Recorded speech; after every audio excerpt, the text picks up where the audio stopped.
Welcome to the hiking paradise, UNESCO-World Heritage Tectonic Arena Sardona. I invite you to follow me, Patrick and Nina, over hill and dale with our personal geo-guide Thomas to enjoy the impressive alpine world. The Sardona World Heritage Site lies in the eastern part of Switzerland in the border regions of the three cantons Glarus, St. Gallen and Grisons, and is more than twice the size of Liechtenstein. To start the first stage of the hike, the Bahn takes us easily and comfortably into the World Heritage Site. We hike to the idyllic Murg Lake via Fessisseele and Guffelstock. By the way, Thomas is only one of about 25 geoguides who offer informative geological hikes in and around the World Heritage Site. On the way up to the Fessisseele, we hike past completely white carbonate rock, which is streaked with grooves. Thomas explains that the special surface of this karst landscape was formed by slow chemical erosion of the rock.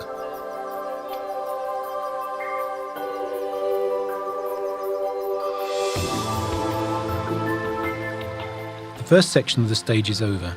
We are at the Fessisseele. The landscape is characterized by several lakes and streams, the perfect place for a lunch break.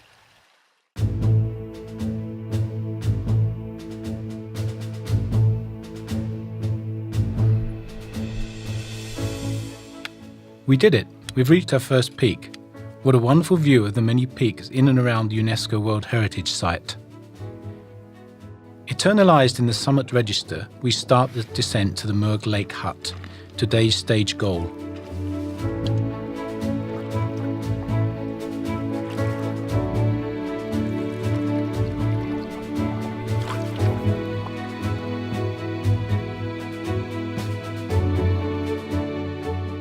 After sunset and a good dinner, we discussed tomorrow's stage with our geo-guide.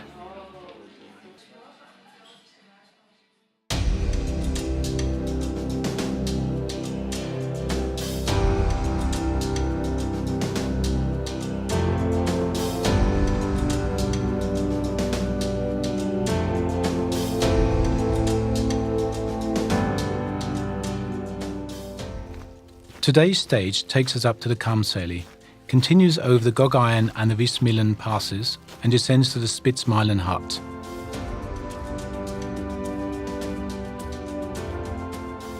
The red Verrucano rock is omnipresent in the World Heritage Site. Thanks to Thomas's explanations, we now know that it originated from a former desert.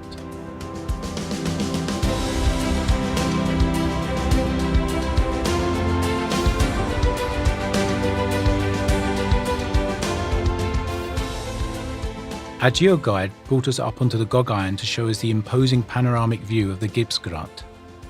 Impressive to think that these rocks were in a shallow tropical sea millions of years ago and now sit at around 2,400 meters above sea level. Hard to imagine. On the way up to the Vismillen Pass, we pass the Magenrhein. Judging by its impressive folds, one can imagine what enormous forces must have been at work when Africa and Europe collided.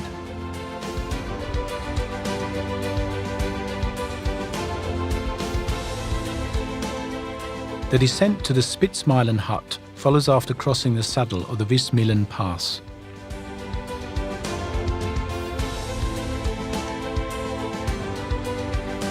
We made it. We've reached our stage goal.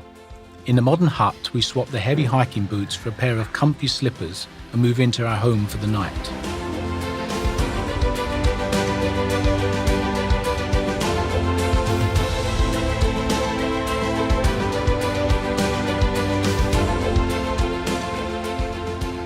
We take advantage of time before dinner to prepare ourselves for tomorrow's exceptional stage. Partly following the Geo Gallery, we hike to the Maschkenkamm. From there we take the cable car down to the Warden Lake via Flumserberg. Public transport takes us to Flims, from where we are transported into the World Heritage region. Today's goal is the Senjas Pass Mountain Lodge, very close to the legendary Martin's Hole. Today we are greeted by fog, which will soon be replaced by the sun.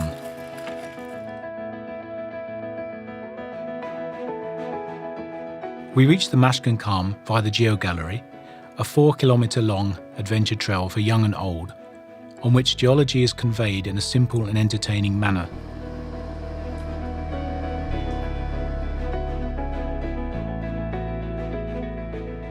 So enough of the leisurely walk, now it's up to the Glarus thrust. As soon as we cross over the Cassons Ridge, we finally see it. The dead straight line of the Glarus thrust. We could often see it in the distance over the last few days. Now it is within reach.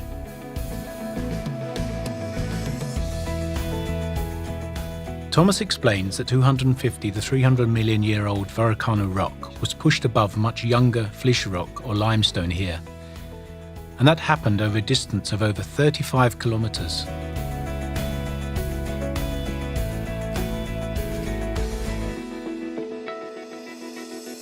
We continue to the upper Senjasboden. This protected floodplain formed after the retreat of the Senjas and Sardona glaciers.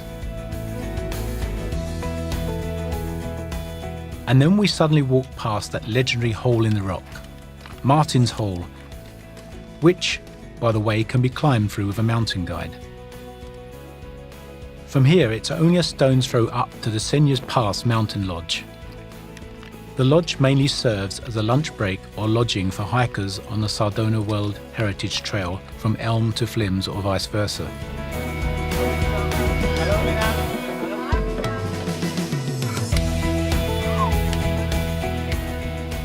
From the lodge, which seems to merge with the rock, you have a wonderful view of the surrounding alpine world, the sunset and the starry sky.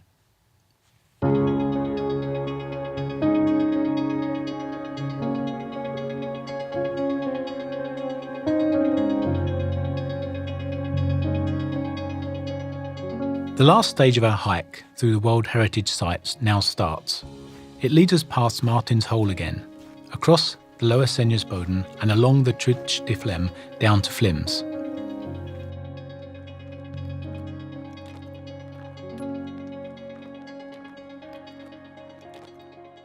The day begins with a descent to Martin's Hole.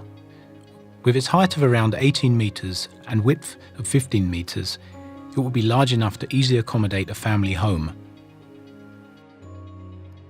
Thomas explains that Martin's Hole formed because there are two weak zones crossing directly under the Glarus thrust. Thus the rock is less stable there and Martin's Hole slowly eroded away.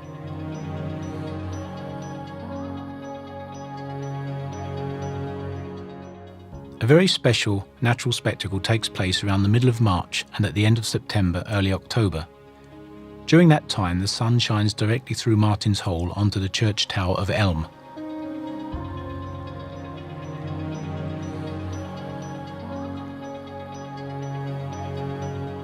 Above the lower Senjasboden, we rest and enjoy the view of its meandering river system. The floodplain was formed due to the largest rock slide of the Alps, the Flims rock slide.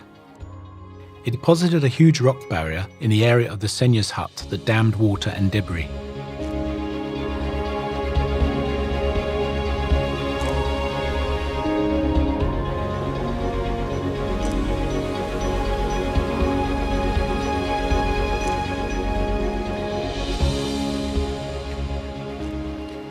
During the last part of the descent to Flims, and with it also the last part of our hike through the World Heritage Site, we walk along the Trich de Flem. We would now like to share our impressions and experiences with the whole world. We will surely return to the UNESCO World Heritage Tectonic Arena Sardona one day.